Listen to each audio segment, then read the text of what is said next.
Tonight at 5, we're learning a Morgan County woman will spend more than a decade in prison for planning a mass shooting at Mooresville High School. That judge sentenced Trinity Shockley just before noon today. Our Matthew Foltz there in the courtroom today and brings us her message for the community. It was here inside the Morgan County Judicial Campus where 19-year-old Trinity Shockley learned she'll be spending the next 12 years inside an Indiana state prison. She was arrested back in February for planning a mass shooting at Mooresville High School. The judge now sentencing her to 20 years with 8 years suspended. Plus, she'll be on mental health probation for 5 years once she's out. Just last month, she agreed to a plea deal, pleading guilty to 1 count of conspiracy to commit murder. During the hearing on Monday, Shockley was emotional, apologizing to the community, Mooresville High School, and her classmates. She says since she's been in jail, she's been getting the proper resources to address her mental health and thinks more clearly now. Felt like it was a fair outcome. Morgan County Chief Deputy Prosecutor Cassie Milady was hoping for 12.5 years after presenting a lot of evidence to the judge, including Google search history and screenshots of guns on Shockley's phone. And in this case, there was a significant amount of planning that was involved, so I tried to match the plea agreement to that. During the hearing, Shockley claimed she was bullied by classmates years before planning the shooting and tried to seek mental health resources, but was denied for being underage. However, Milady argues that there was never any evidence of bullying in her school records. Her attorney calling the case, quote, a tragedy all the way around. Shockley's family was also in the courtroom but declined to speak with me following the hearing along with her attorney. Shockley is now in a Morgan County jail while she waits to be moved to a state prison. Reporting in Morgan County, I'm Matthew Foltz, 13 News. The FBI also issued a statement today following the sentence. They say it, quote, reflects the very real consequences for anyone who intends to carry out violence against our communities. Developing tonight, the Tippecanoe County coroner just released preliminary autopsy results for the man who died after a police shooting in Lafayette. That report now suggests that Rodolfo Renquez Jr. took his own life. The shooting happened shortly after midnight last Friday at this apartment complex on the east side of Lafayette. Police tracked Renquez there, and after they say he took off from a traffic stop, made threats to harm himself, and then appeared to reach for a weapon. That's when officers shot him. State police and Lafayette police are now investigating. And tonight, a 17-year-old is in the hospital after police say they led them on a high-speed chase, which ended in a crash. The Johnson County Sheriff's Office says it started around 2:45 this morning. That's when a deputy tried to pull over a driver accused of speeding. It ended in a crash into a garage on South Meridian near Southport Road in Indy. Officers arrested the teen, who they're accused of resisting law enforcement with a motor vehicle and dangerous possession of a firearm. Tonight, the Marion County coroner is identifying an 18-year-old man who died in a shooting near a gas station on the east side of Indianapolis. Someone shot and killed Brandon Easley just before 2 o'clock Sunday morning. It happened near East Michigan and North Sherman Drive. Police have yet to share any information about possible suspects in this deadly shooting. It's now 52 degrees.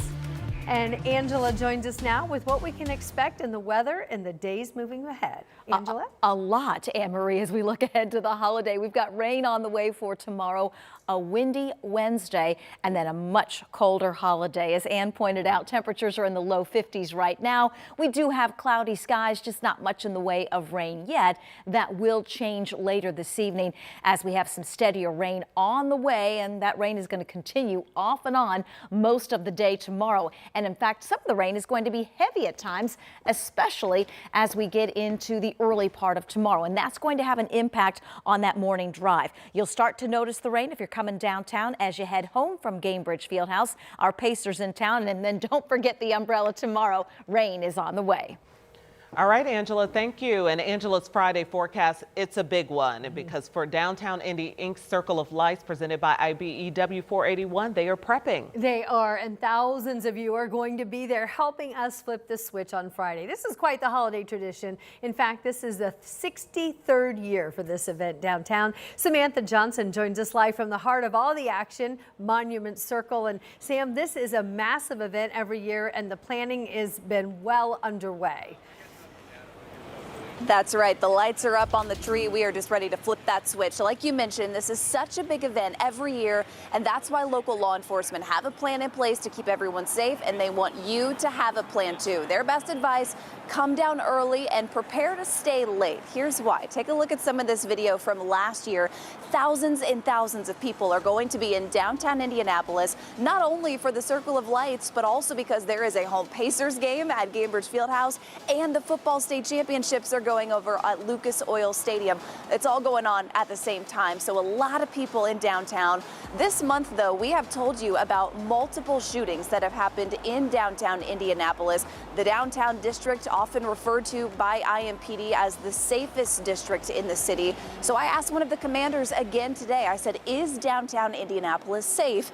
He told me yes, and then he shared this message for both parents and teens. Know where your children are at. If it's late on a weekend and they're not home or where they're supposed to be, you need to locate your children and you need to get them home. For young adults and teenagers, pulling a gun out and pulling the trigger is not conflict resolution. In that moment, you're going to make that decision. You're going to have regrets for the rest of your life, so don't do it. Now, if there is some kind of emergency, here's something you can do right now to keep you and your family safe. All you have to do is send a quick text message to sign up to get the public safety alerts for Friday night. I did it this morning. It took just a second. We're going to put that number up here on your screen if we can. All you have to do is text COL 2025 to 67283, and they will send you a text if something goes wrong Friday night. Anne Marie and Felicia, the biggest piece of advice from local law enforcement we heard today: have a plan, know where you're going, and then enjoy your time once you get down here. Oh, That's some good advice. Make sure your phone is charged too, so you can receive any of those messages or get calls out. Sam, thanks so much. You know, like every year, you can watch the Circle of Lights. You can either go down there in person on Monument Circle, or you can watch it on TV. It all starts at 6 o'clock Friday night. Yes, so we are going to be covering that here on Channel 13. You can also check it out on WTHR+.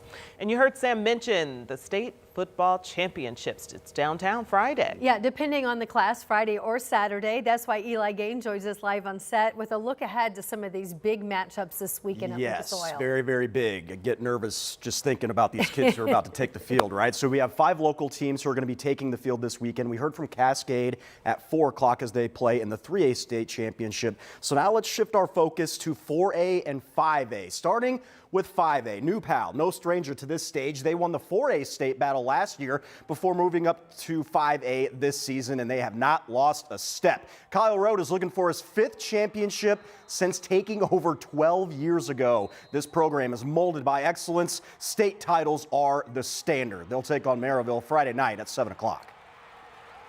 Our community expects us to win. You know, the people expect us to win. Our school expects us to win. There's a lot of responsibility that comes with that on a Friday night. You play to do the things that we're doing right now. You play to compete at a high level. You play to be in championships. And, you know, sometimes I kind of got to remind the boys to just soak it in and enjoy the moments a little bit, because what you're doing it changes our town. Kyle Ralph and the Dragons currently on a 27-game winning streak. Let's shift our attention to 4A. How about Roncalli? A surprise to some for the run that they're on. 7 straight wins for them, and a tough matchup coming up this weekend as well. Fort Wayne Dwenger Friday at 3 o'clock. A rematch from the very first game of the season that saw Roncalli win 3-0. It's going to be a battle. You know, both teams are better, no doubt, but really we're looking at, you know, a 5th quarter of the game that we played and carrying on that. It's going to be a hard-fought game. So we're excited. I know the guys are, both programs. I'm sure can't wait to get this thing going. But it is, what a cool opportunity is to play a team first and last in a season. Again, we couldn't ask for a better team to play. It was an awesome experience week 1. So I know both programs are ready to get it going on Saturday.